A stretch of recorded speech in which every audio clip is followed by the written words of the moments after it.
Welcome to another episode of the Trivia Power Hour Gaming, the show where we look at gaming secrets, Easter eggs, and trivia you want to know about.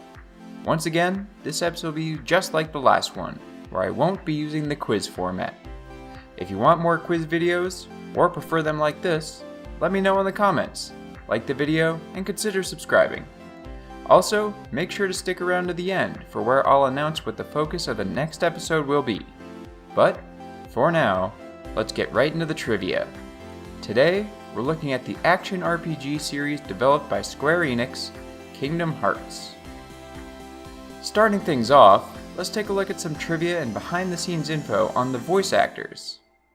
In the Dissidia Final Fantasy NT Behind the English Voice Cast video, Steve Burton, the voice actor for Cloud Strife, explained the reason why he got the role for Cloud was because a person at Square who was in charge of casting saw him in the film The Last Castle, starring Robert Redford and Mark Ruffalo. I haven't seen the film myself, but his performance must have been pretty good to stand out among those big actors. Disney has been extremely good at getting original voice actors to reprise their roles for the most part. But probably the most impressive is that they got Catherine Beaumont, the original voice actor for Alice in Alice in Wonderland, to play the role once again at the age of 64.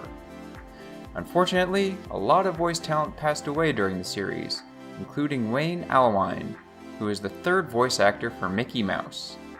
The last product he voiced Mickey in was 358 over 2 days, and the English version of the game was dedicated to him. Tetsuya Nomura specifically requested Master Eraqus would be voiced by Mark Hamill, known for his role as Luke Skywalker in Star Wars. He also requested that Master Xehanort be voiced by Leonard Nimoy, known for his role as Mr. Spock in Star Trek. I could see the connection between Luke and Eraqus, but who knows how Tetsuya Nomura connected Nimoy and the villain Master Xehanort. Again, an unfortunate reality of the series going on for so long was that Leonard Nimoy only voiced Master Xehanort in Birth by Sleep and Dream Drop Distance, as he sadly passed away in 2015. He would be replaced in Kingdom Hearts 3 by Rutger Hauer, while Mark Hamill replaced his role as Eraqus. On the Japanese side, Akio Otsuka actually played 3 roles in Kingdom Hearts 3. Not only does he return to voice Terra Xehanort and Ansem, Seeker of Darkness, he also plays the original Master Xehanort. In Birth by Sleep, he played the young version of Xehanort, while his father, Chikao Otsuka, played the older Master Xehanort. Sorry to bring up so many deaths, but just like Leonard Nimoy, he too passed away before Kingdom Hearts 3, and so his son ended up playing the role as well. Moving away from the voice cast now, it was revealed during a Q&A session at MomoCon in 2015 by the creators of the Gargoyles cartoon that the show was actually considered to be used as one of the worlds in Kingdom Hearts at one point. It seems that the idea never came to fruition due to members of their team leaving Disney though. At one point after the first Kingdom Hearts game was released, Disney began plans making an original animated show based on the game, even getting so far as to hire Seth Kearsley to write and direct. He has since released a storyboard on his DeviantArt with a good deal of background on the project you should really read in full. But one interesting quote I found was, "At any rate, the pilot animatic tested exceptionally well, but it was decided there wouldn't be an animated series because they plan on making so many more games. Who knows? There could be a Kingdom Hearts animated series at some point." He ends his post saying, "So, yeah, it was the coolest project that never got off the ground for reasons that had nothing to do with the project itself, but more company-wide strategizing." We've seen the original Kingdom Hearts re-released twice now, once on the PS3 and once on the PS4, but this actually came close to not happening. All the original data and assets for the first Kingdom Hearts game was lost forever, forcing them to completely remake the game for the HD 1.5 remix. Tetsuya Nomura commented on the lost data stating, "Kingdom Hearts was created a long time ago. The original data was missing already. It was lost, so we had to research, to dig out the original game and recreate it for everything for HD.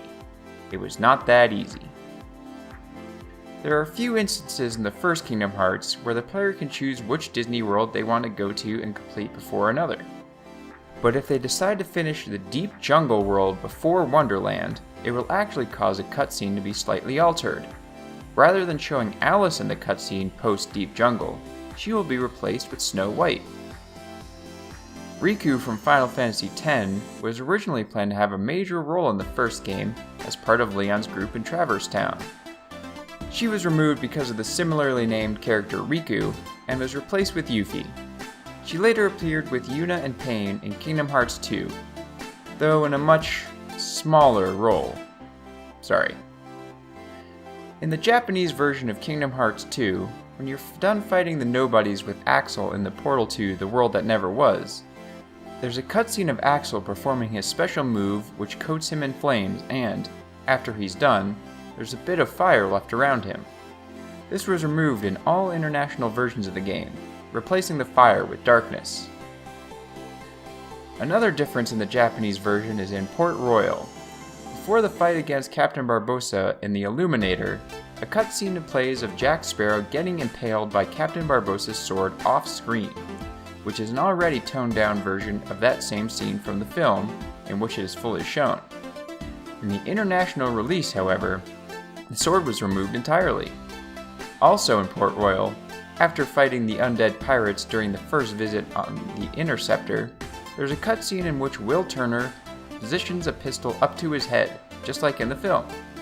This scene was changed in the international release to have Will point his gun to the ground instead. The first time the character Yen Sid ever spoke was in the 1971 episode of Wonderful World of Disney titled Disney on Parade, and was voiced by Michael Rye.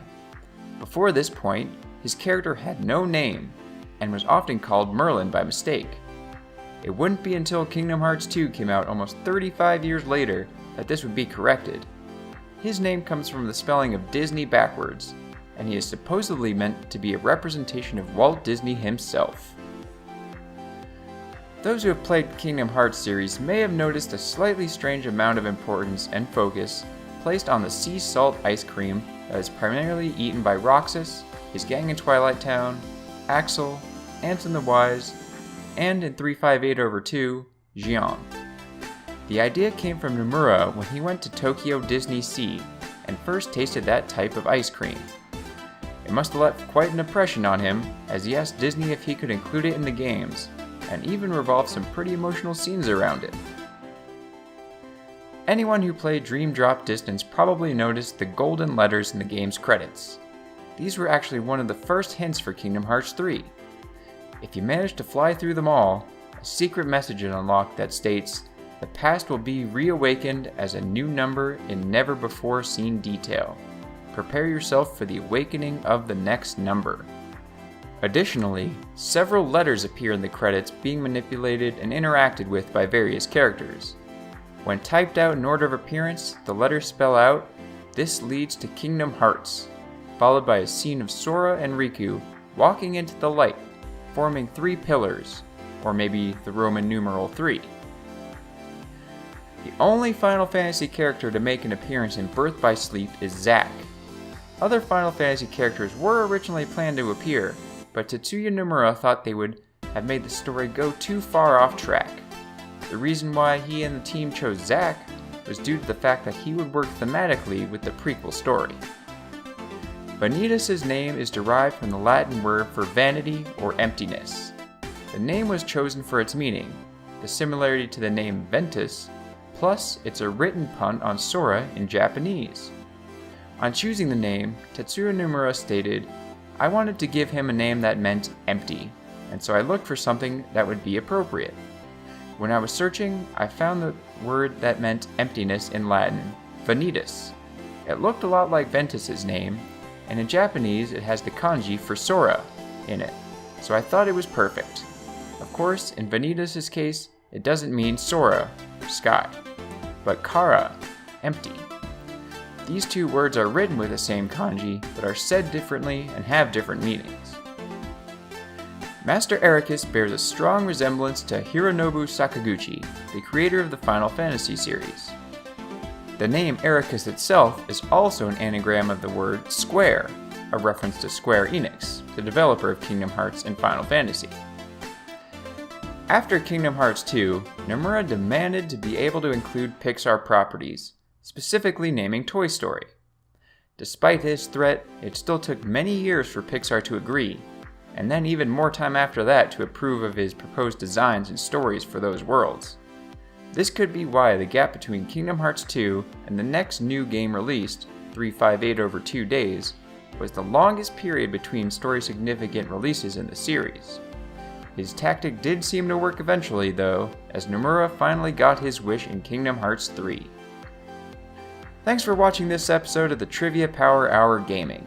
Next episode, we'll be taking a look at some rapid-fire facts on indie games, so subscribe to make sure you don't miss it. In the meantime, you can check out some of my other videos you may have missed for even more gaming trivia, secrets, and Easter eggs I know you'll like.